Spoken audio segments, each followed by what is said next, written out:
Ibu bapak serta saudara-saudariku yang terkasih dalam Tuhan Yesus, selamat malam. Saat ini kita kembali dalam acara kesayangan kita Night Call GPIB, Kamis 8 April 2021. Bapak ibu serta saudara-saudariku, kita akan baca merenungkan firman Tuhan dan berdoa bersama. Dan kita akan masuk dalam renungan firman.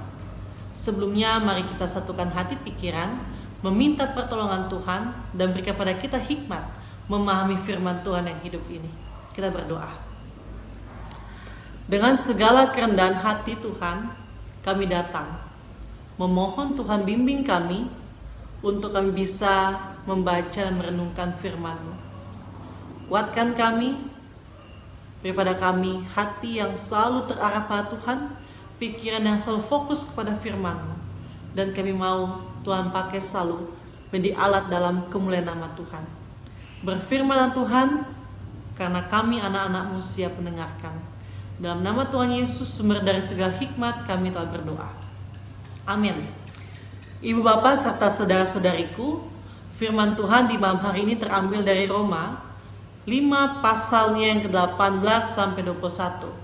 Roma 5, 18 sampai 21 yang mengatakan, sebab itu sama seperti oleh satu pelanggaran semua orang beroleh penghukuman, demikian pula oleh satu perbuatan kebenaran semua orang beroleh pembenaran untuk hidup. Jadi sama seperti oleh ketidaktaatan satu orang semua orang telah menjadi orang berdosa, demikian pula oleh ketaatan satu orang semua orang menjadi orang benar. Tetapi hukum Taurat ditambahkan supaya pelanggaran menjadi semakin banyak, dan di mana dosa bertambah banyak, di sana kasih karunia menjadi berlimpah-limpah. Supaya sama seperti dosa berkuasa dalam alam maut, demikian kasih karunia akan berkuasa oleh kebenaran untuk hidup yang kekal oleh Yesus Kristus Tuhan kita. Demikian firman Tuhan dibacakan dari Alkitab. Ibu bapak serta saudara-saudariku yang terkasih, judul tema kita di malam hari ini, kebenaran karena anugerah. Kita tahu Bapak Ibu Saudara bahwa manusia diciptakan sangat sempurna dari ciptaan yang lain. Manusia diciptakan serupa dan seturut dengan kehendak Allah. Artinya manusia itu melampaui segala ciptaan yang lain. Bahkan Tuhan memberikan akal budi supaya manusia bisa membedakan mana yang baik, mana yang jahat, supaya dia tidak melanggar perintah Allah. Karena tujuan Allah menjadikan manusia sempurna dengan sebuah pengharapan manusia menjadi mitra dari kerja Tuhan. Segala diciptakan Tuhan ini Tuhan titipkan untuk manusia karyakan dan kembangkan dan jaga. Tetapi Bapak Ibu Saudara yang terkasih, harapan Allah akan kesempurnaan manusia itu pupus ketika manusia lebih mengutamakan ego, ketika manusia lebih mengutamakan kebenaran diri sendiri, ketika manusia lebih mengutamakan dia punya status. Bapak Ibu Saudaraku yang terkasih, akhirnya apa yang terjadi? Hanya karena satu orang manusia berdosa. Artinya manusia lahir sempurna, tetapi karena penyangkalan, kekeliruan, kecerobohan, bahkan penyangkalan manusia terhadap kuasa Allah, maka manusia dinyatakan memiliki sebuah pelanggaran dan berakibatkan dosa. Akibat dosa maut, atau akibat dosa adalah penghukuman dan keterpisahan hubungan baik Allah dengan manusia. Tidak ada cara manusia untuk dapat mengembalikan hubungan yang baik itu tanpa kasih dan perhatian daripada Allah. Ketika manusia jatuh, apakah Tuhan diam? Ketika manusia jatuh dalam dosa, apakah Tuhan tidur? Tuhan meninggalkan? Tentunya tidak, Bapak Ibu Saudara. Allah dengan otoritasnya, Allah dengan kasihnya memikirkan bagaimana cara manusia untuk selalu dapat hidup dekat dengannya. Karena manusia adalah serupa dan segambar dengannya. Dia memikirkan, dia berinisiatif memberikan anak yang tunggal sebagai jaminan korban keselamatan bagi manusia. Sehingga Ibu Saudara, kita menerima keselamatan itu lewat anugerah perdamaian Yesus di kayu salib. Segala dosa, masa lalu, kehidupan kita yang lama telah tersalibkan. Semua itu membuat kita menjadi hamba dosa. Kuk perhambaan itu di pundak Yesus Kristus ketika Dia diberikan misi dalam hal penyelamatan.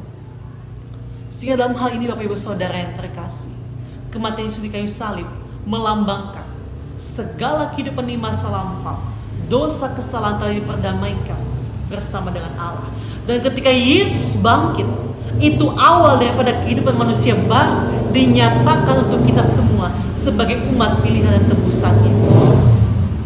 Ibu bapak saudara-saudariku yang terkasih dalam Tuhan Yesus, di malam hari ini kita melihat jikalau Allah telah menyelamatkan manusia, jikalau Allah telah memberikan kehidupan dan kebenaran sebagai orang yang telah dibenarkan, orang yang telah diselamatkan, lalu apa tanggung jawab kita, Bapak Ibu Saudara dan saya, dalam menjaga anugerah keselamatan dan kebenaran itu? Ingat Bapak Ibu Saudara, Bapak Ibu dan saya telah diselamatkan. Artinya kita adalah manusia yang baru yang Tuhan titipkan kembali misi untuk menjadi alat dan perpanjangan tangan dalam keselamatan. Ingat dan garis bawahi, manusia pertama jatuh ketika mengutamakan ego dan kebenaran diri sendiri. Manusia jatuh pertama kali ketika dia menuruti kehendak bebasnya. Manusia pertama jatuh ketika dia mulai membangun sebuah komitmen untuk dapat mencari pembenaran diri sendiri. Bapak Ibu Saudara dan saya adalah umat tebusan, umat yang baru. Kita sudah diperdamaikan. Apakah kita masih mau sama seperti manusia lama kita yang penuh dengan segala keegoisan, yang penuh dengan segala iri hati, kecongkakan, yang penuh dengan segala pikiran-pikiran jahat, yang penuh dengan segala sifat yang ingin selalu didengarkan, yang ingin selalu diutamakan dan dihargai, yang ingin selalu menjadi pribadi yang mau tampil, diperhatikan, yang ingin mencari kepentingan sendiri? Bukankah ketika Kristus mati di kayu salib, Bapak Ibu dan saya telah dimerdekakan dari cara hidup manusia yang lama? Bapak Ibu serta saudara-saudariku, malam hari ini hanya karena satu perbuatan baik, yaitu Yesus Kristus, maka Bapak Ibu dan saya diselamatkan. Bapak Ibu dan saya tidak lagi hidup dalam dosa dan manusia lama. Mari kita yang telah diselamatkan ini, yang telah dibenarkan ini karena anugerah pemberian Tuhan, kita jaga dengan cara hidup yang berkualitas, dengan cara hidup yang bertanggung jawab.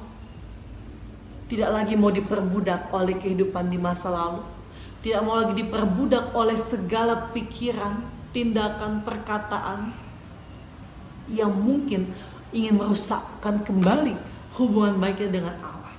Tapi mari datangkan damai sejahtera lewat ucapanmu, lewat pikiranmu, lewat tindakanmu.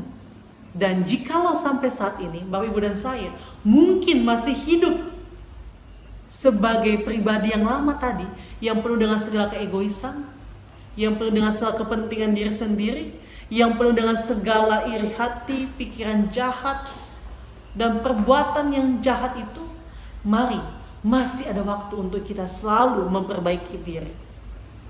Tuhan selalu membuka tangannya dan selalu memberikan kita pintu untuk kita masih mau berkarya bersama dengan Tuhan. Catatannya cuma satu. Apakah kita, saya Bapak Ibu, mau selalu hidup dalam kebenaran itu? Apakah kita mau mengaku, merendahkan diri supaya Tuhan pakai sebagai alat dalam kemuliaan nama Tuhan? Hari ini kita akhiri dengan cerita dan proses masing-masing. Marilah kita akan memulai hari esok dengan proses dan cerita kita bersama dengan Tuhan. So istirahat, Tuhan Yesus memberkati kita semua. Selamat berkarya untuk esok hari. Ibu Bapak serta saudara-saudariku, firman Tuhan tadi dengarkan dan renungannya. Kita berdoa. Tuhan Yesus yang sungguh baik, terima kasih. Tuhan, kami telah mendengarkan firman-Mu yang menguatkan kami sebagai manusia yang baru untuk bisa berkarya bersama dengan Tuhan. Kami telah berproses di sepanjang hari ini dengan segala hasil yang kami tempuh. Tuhan, kiranya apa yang kami kerjakan di hari ini semuanya berkenan bagi nama Tuhan, dan hidup kami besok jauh lebih baik. Dan Tuhan pakai kami menjadi alat dalam kemuliaan nama Tuhan, menyatakan kasih, kebenaran, dan anugerah-Mu. Bapa, kami akan beristirahat di malam hari ini. Berkati kami, jaga kami, pelihara kami, jauhkan dari segala mara bahaya dan maut, dan kami besok pagi dibangunkan dengan tubuh yang sehat dan keselamatan yang semuanya berasal daripada Tuhan. Terima kasih Bapa, kami serahkan kehidupan kami sesuatu yang tangan Tuhan, Tuhan yang menjaga, Tuhan yang menyertai istirahat malam kami di malam hari ini. Terpuji Engkau Bapa Maha Kuasa, pemilik kehidupan dan penolong kami. Dalam nama Tuhan Yesus kami telah berdoa dan memohon perlindungan. Amin. Tuhan Yesus memberkati kita semua Bapak Ibu, selamat beristirahat.